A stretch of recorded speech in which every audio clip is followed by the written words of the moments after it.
2025 புத்தாண்டு ராசி பலன்கள் மிதுன ராசிக்கு. சாமர்த்தியமும் சாதுரியமும் பேச்சு திறமையும் புத்திசாலித்தனமும் எப்பேற்பட்ட சூழ்நிலையும் சமாளித்து வரக்கூடிய ஒரு திறமையும் கொண்ட மிதுன ராசி நேயர்களுக்கு வணக்கம். மிதுன ராசிக்கு இந்த 2025 புத்தாண்டு எப்படி இருக்க போகுது? 2025 புத்தாண்டுல குரு பயிற்சி இருக்கு, ராகு பகவான் கேது பகவானுடைய பயிற்சி இருக்கு, சனி பயிற்சி இருக்கு. குரு பயிற்சி அப்படிங்கிறது மே 14லையும், ராகு பகவான் கேது பகவான் பயிற்சி அப்படிங்கிறது மே 18லையும், சனி பயிற்சி அப்படிங்கிறது மார்ச் 29லையும் இருக்கு.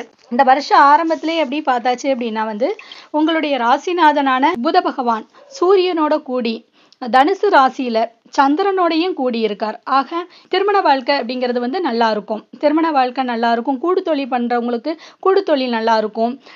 நட்புகளோட சேர்ந்து தொழில் நீங்க வேலையே இல்லாம இருந்தா கூட நண்பன் உங்க தொழிலுக்கு ஒரு வழிகாட்டுவான். அந்த மாதிரியான ஒரு அனுகூலங்களும் இருக்கும். திருமண வாழ்க்கையில முரண்பட்டு நிற்கக்கூடிய கணவன் மனைவிகள் ஒன்று சேரக்கூடிய ஒரு நேரங்களாகவும் இந்த வருஷத்துடைய ஆரம்பத்துல இருக்கக்கூடிய கிரக அமைப்புகள் இருக்கு. குரு பயிற்சி அப்படிங்கும்போது 14/5/2025 மே மாசம் 14ஆம் தேதி குரு பயிற்சி இருக்கு. குரு பகவான் இதுவரைக்குமே ராசிக்கு 12ஆம் இடத்துல ரிஷப ராசியில குரு பகவான் மறைஞ்சிருந்தாரு. அப்போது உங்களுக்கு குழந்தை பாக்கியத்துக்கான வாய்ப்புகள் குறைவா இருந்தது, திருமணத்துக்கான தடைகள் இருந்தது. இப்ப குரு பகவான் மே 14ஆம் தேதிக்கு மேல மிதுன ராசிக்கு பயிற்சி ஆகிறாரு. மிதுன ராசிக்கு பயிற்சி ஆகும்போது புத்திர பாக்கியத்துக்கான அனுகூலங்கள் உண்டாகிறது.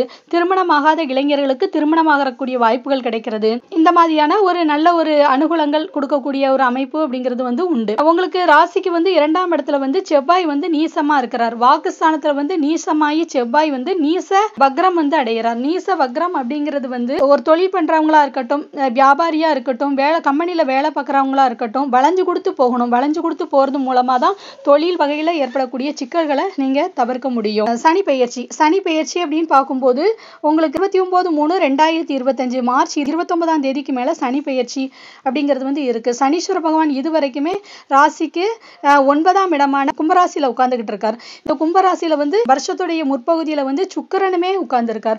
அப்ப சுக்கிரன் அந்த வருஷத்துல முற்பகுதியில உட்கார்ந்து இருக்கும் போது புத்திரத்துக்கு உடல் ஆரோக்கிய சம்பந்தமான பாதிப்பு, தகப்பனாருக்கு இப்ப 2.5 வருஷமாவே பார்த்தாச்சுனாலே மிதுன ராசிக்காரங்களுக்கும் தகப்பனாருக்கும் ஒத்தே வரல. இது நீங்க ஒண்ணு சொன்னா அப்பா ஒண்ணு சொல்றாங்க, இல்ல அப்பாவுக்கு உடல் ஆரோக்கிய சம்பந்தமான பாதிப்புகள் ஏற்படுது, இல்ல அப்பாவுக்கு கண்டங்கள் ஏற்படுது. சில மிதுன ராசிக்காரங்க அப்பாவை இழந்திருக்கக்கூடிய மிதுன ராசிக்காரங்களும் கூட இருக்கிறாங்க. மிதுன ராசிக்காரங்களுக்கு புத்திரத்துக்கு கூட அவங்களுடைய பெண்மகளுக்கு, குறிப்பா பெண்மகளுக்கு உடல் ஆரோக்கிய சம்பந்தமான தொந்தரவுகள் இருக்கு. இதுக்கு ரெமிடிஸ் அப்படின்னு பார்த்தாச்சுன்னா உங்க குலதெய்வம் கோயில்ல, அதாவது அப்பா தாத்தா வழிபட்ட கோயில்ல போயிட்டு ஒரு தடவை உங்க பூர்வீகமான ஊர்ல இருக்கக்கூடிய குலதெய்வத்துக்கு போய் பாலபிஷேகம் பண்ணி அம்பாளுக்கு மாலை சாத்தி ஒரு சிறப்பா ஒரு நைவேத்தியம் கொடுத்துட்டு வாங்க. உங்களுடைய புத்திரமும் நல்லா இருக்கும், உங்களுடைய தகப்பனாருடைய உடல் ஆரோக்கியமும் நல்லா இருக்கும். தொழில் அப்படின்னு பார்த்தாச்சுன்னா மிதுன ராசிக்காரங்களுக்கு அரசாங்க ரீதியான அனுகூலங்கள், அரசாங்க வேலை மிதுன ராசிக்காரங்களுக்கே மேக்சிமம் அரசாங்க வேலைங்கிறது ரொம்ப ஈஸியாவே கிடைச்சிரும். ஆடிட்டராக வேலை பார்க்கறது, வக்கீலா வேலை பார்க்கறது, டெலிகம்யூனிகேஷன் லைன்ல வேலை பார்க்கறது, தபால் துறையில வேலை பார்க்கறது, அந்த மாதிரி மிதுன ராசிக்காரங்களுக்கு அப்புறம் சத்துணவு துறைகள்ல வேலை பார்க்கறது, உணவு சம்பந்தமான துறைகள்ல வேலை பார்க்கறது அப்படிங்கிறது மிதுன ராசிக்காரங்களுக்கு கவர்மெண்ட் வேலை ரொம்ப ஈஸியாவே கிடைச்சிரும். நிறைய பேர் பார்த்தோன்னா மிதுன ராசிக்காரங்க கவர்மெண்ட் வேலையில தான் இருப்பாங்க. ஆக மிதுன ராசிக்காரங்களுக்கு அரசாங்க ரீதியான அனுகூலங்கள் அப்படிங்கிறது இந்த வருஷம் டிரான்ஸ்பர் அப்படின்னு பார்த்தாச்சுனாக்கா, போன வருஷம் மிதுன ராசிக்காரங்களுக்கு டிரான்ஸ்பர் அப்படிங்கிறது கொடுத்தாங்க. இந்த வருஷம் டிரான்ஸ்பர் இல்லை. அதுக்கு அதே சமயம் உங்களுக்கு சம்பள ரீதியான உயர்வு அப்படிங்கிறது உண்டு. ஒரு துறைகள்ல இருந்து இன்னொரு துறை நீங்க மாறிக்கலாம். உங்களுக்கு வேலை பளு, ஏன்னா சம்பள ரீதியான உயர்வு கொடுக்கும்போது அவங்க வேலை ரீதியான பலுவும் கொடுத்துதான் அந்த சம்பள ரீதியான உயர்வு கொடுப்பாங்க. அந்த சமயம் உங்களுக்கு அரசாங்க ரீதியான ஒரு துறைகள்ல இருந்து இன்னொரு துறைகள் மாறிக்கலாம். அதுக்கான அனுகூலங்களும் வாய்ப்புகளும் உங்களுக்கு உண்டு. வியாபாரிகளுக்கு அப்படின்னு பார்க்கும்போது கமிஷன் தரவு வியாபாரங்கள் பார்க்குறவங்களுக்கு நல்ல ஒரு அனுகூலமான ஒரு காலகட்டமாக இருக்கும். நில சம்பந்தமான தரவு பார்க்குறவங்களுக்கு அந்த நில சம்பந்தமான தரவை முடிச்சே ரொம்ப நாள் ஆச்சு, அதுக்குரிய கமிஷன்களே வராமல் இருக்கும். என்ன அப்படின்னாக்கா, இது பார்ட்டிக்காரங்களுக்கும் முடிக்கிறவங்களுக்கும் ஒன்றும் பிரச்சனை இல்லை. உங்களுக்கு அவங்க தரவு தர்றதுல தான் பிரச்சனையாகவே இருன்னு இருந்துக்கிட்டு இருக்கும். வைகாசி 27ஆம் தேதிக்கு மேலே உங்களுக்கு கமிஷன் தரவு வியாபாரங்கள் மூலமாக வரக்கூடிய வருமானங்கள் கிளீனாக சேர்ந்துரும். அதுக்கப்புறம் வந்து இந்த வருஷம் வந்து மிதுன ராசிக்காரங்களுக்கு வம்பு வழக்குகள் உங்களுக்கு ஏதாவது கேஸ் இருக்கு அப்படின்னு சொன்னானாக்கா அந்த கேஸுகள் வந்து நம்ம அடிச்சு வந்துடலாமா வெளியில அப்படின்னு சொன்னானாக்கா அதுக்கான வாய்ப்புகள் நிறையவே இருக்கு. செவ்வாய் நீசமா இருக்கனால மிதுன ராசிக்காரங்களுக்கு வந்து கேஸ்ல இருந்து விடுபடக்கூடிய நேரமும், கடன் வாங்கியிருந்தானாக்கா அந்த கடன்கள் வந்து கொஞ்சம் கொஞ்சமா அடைச்சு வரக்கூடிய நேரங்களும் மிதுன ராசிக்காரங்களுக்கு இந்த 2025 புத்தாண்டு அதுக்கு அனுகூலமான ஒரு காலகட்டமா இருக்கும்.